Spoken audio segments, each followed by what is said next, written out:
C'est une foule immense composée de militants, proches et parents qui sont venus prendre part à la cérémonie de passation de service entre Mamadou Lamine Djombera et Moustapha Lo Diatta à la tête de la direction du Centre régional des œuvres universitaires sociales. Le directeur sortant avec fierté annonce avoir accompli la mission qui lui était assignée depuis son installation en novembre 2017. Mamadou Lamine Djombera. Parmi 16 millions de Sénégalais, j'ai été choisi pour diriger cette auguste direction du Centre régional des œuvres universitaires qui nous a permis d'engager plusieurs réalisations.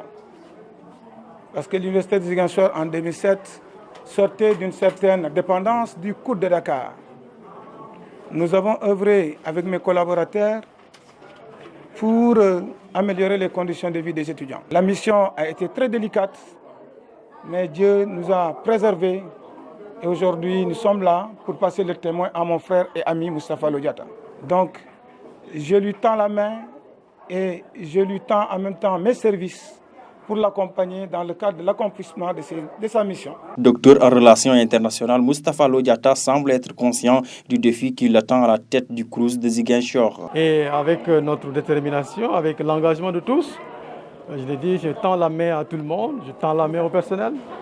Je tends la main aussi aux étudiants, puisque ce sont les usagers du service public, donc des aides universitaires, sociales, pour que nous tous ensemble puissions, disons, de temps à autre, nous retrouver, échanger et voir quelles sont les modalités les meilleures pour améliorer encore davantage les conditions de vie et de travail des étudiants.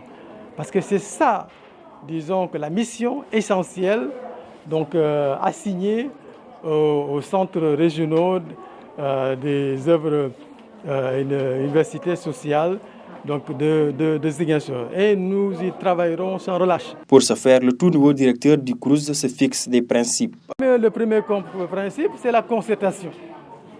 Le deuxième principe, pour moi, de gestion, c'est vraiment la proximité. Le troisième principe, disons, de gestion, pour moi, c'est la transparence. Le quatrième principe, pour nous, c'est la qualité du service rendu aux étudiants.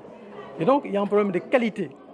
Il faut que les étudiants puissent sentir chaque jour qu'il y a de la qualité dans ce que nous offrons en termes de services. Le cinquième principe, c'est, comme je dis, la centralité de l'usager chez l'étudiant dans l'allocation des ressources du Crous. Le sixième principe, la reddition des comptes, que ce soit périodique. Et ça pour inculquer vraiment une culture, justement, de responsabilité au niveau de l'ensemble de notre personnel. Enfin, évidemment, j'aimerais qu'il y ait une collaboration franche et étroite entre le Crous de Ziguinchor et bien sûr l'université Assane Seck de Ziguinchor. Le nouveau directeur du Crous de Ziguinchor prend les rênes dans un contexte où le climat social à l'université Assane Seck de Ziguinchor reste assimilable à de la patate chaude à consommer. A signaler que le directeur sortant s'apprête à écrire un mémoire sur son passage à la tête du Centre régional des œuvres universitaires sociales.